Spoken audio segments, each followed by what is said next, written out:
Here, I'm transitioning just a little bit here because, Eric, I'm quoting you here. You say America is running away from Christianity and to the supernatural. And you have been sounding a warning to Christians for a long time. And of course, you got your start in the rock music industry. And again, we're back to entertainment and all that can do that's negative. Not that it's always all negative, it isn't. But too often, it's going down the pathways that we're talking about today. So, Eric, what I want to do is you, in one of your messages, and I've heard this message and I've seen it online, this message about warning against the occult. And there are 9 occult practices found in Deuteronomy, which is just so obvious. The Bible is saying, you know what, you can't do this, and this, and this. Talk to us for a little bit about the Deuteronomy 18 passage. There are 9 forbidden practices. That's what David and I called it in Entertaining Spirits Unaware. In fact, that encompasses 10 chapters in the book, over 100 pages, just looking at these 9 different practices. And several of them deal directly with what we're talking about here as far as the whole idea of psychics and that kind of thing. Consulter with familiar spirits is one of them. A wizard is one. A necromancer, that is speaking to someone who is deceased or trying to communicate with them. An observer of times, that would be in astrology.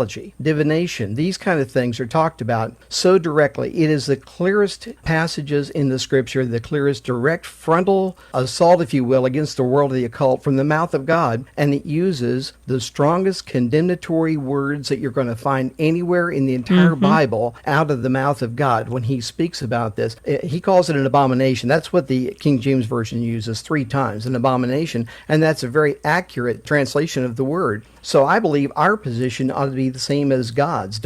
I hope all the listeners would agree with that. We should adopt God's position as ours on this issue that he spoke so strongly about. I think all 3 of us were heavily impacted when the Harry Potter books came along and movies. And I think we were all horrified. And I think what we all saw right away was a lot of Christians thought, nothing wrong with this. It's fantasy fiction, it's literature, it's getting my kids to read, going, et cetera, et cetera, et cetera. Jill, why is fantasy literature, even when it's laced with the occult, not okay? Anytime you bring in the tools of the occult, tea leaf reading, which is done in Harry Potter, talking to the dead, done in Harry Potter, you're cracking the door open into that spiritual dimension of darkness. And unfortunately, that's something that was written into the Harry Potter material. I'm all for using your imagination. I'm all for telling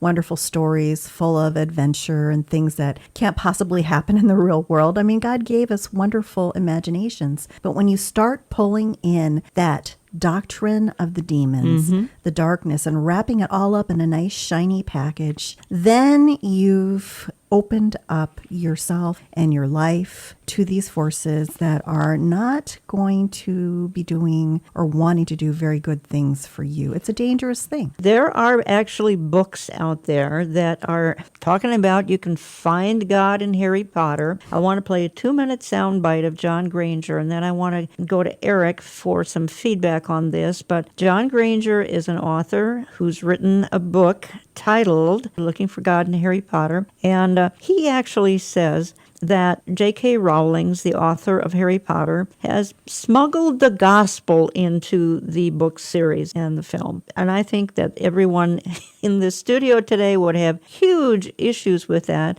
But let's play this 2-minute sound clip. In a secular culture, entertainment takes on a religious function. It's our escape from a natural secular culture. You look at the Harry Potter books, and as I said, they're so laden with Christian imagery and with symbols and with themes and with meaning that all come from a Christian background. Rowling has succeeded in smuggling the gospel into people's hearts, and they have this response to it. I mean, as I've traveled around the country talking about Harry Potter, I've met people that have read the stories 15, 16, 17 times. And I say to them, do you understand that there's a resurrection theme in these books, that love conquers death, and that you're having a response to that theme and that meaning? And they're shocked. Most of them are unchurched. But these books are so popular is because the human being is designed by Christ, for Christ. And these books bring that message to them.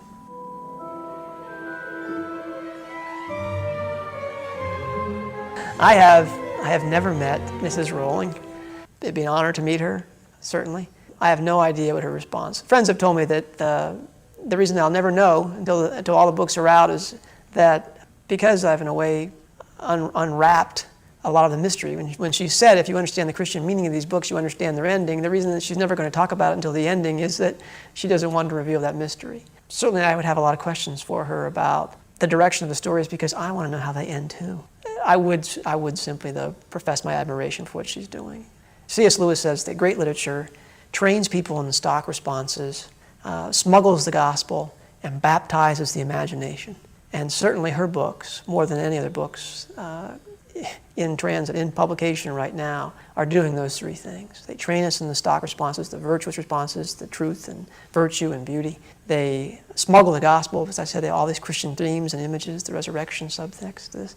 And they baptize the imagination. They prepare us. If we're not already church, they prepare us to accept the Christ because we've already had some imaginative experience of the power of the resurrection and the great story. Eric, help us understand this. Does the Potter series, does it baptize the imagination? Has the author smuggled the gospel into Harry Potter? She says there is Christian meaning in the books, and there are some Christians who actually do believe that. Help us understand the insanity I just heard. You see me shaking my head through the whole thing. I've been on to Granger. In fact, I called his publisher trying to get through to him to talk to him. I'm shocked. I'm stunned, but this is sadly where Christians are in the day we're in. When the Maharishi got off the plane with the Beatles, and the Beatles and Mia Farrow, the actress, began to endorse him, and the New Age movement started to grow. And we heard it over and over and over of how wonderful it was, how we can learn from it, and how we can have supernatural spiritual power from it. And now we've got the world of the occult, and we have Christians that don't understand there's no such thing as white magic. That white and black magic come from the same source. I use this example all the time. I saw Anton LaVey before he passed away, and he's the Black Pope of the Satanic Church. So I'm in a panel on television, and he mocked a minister that was on the platform. He mocked him because he said that person has no idea where this power is coming from. They better realize that white and black magic both come from the same source. Only thing I ever heard that Anton LaVey said that I agreed with, by the way. And that's the problem, is we're not using the Bible to think about the very theme, the very crux of the Harry Potter novels and so many of the other novels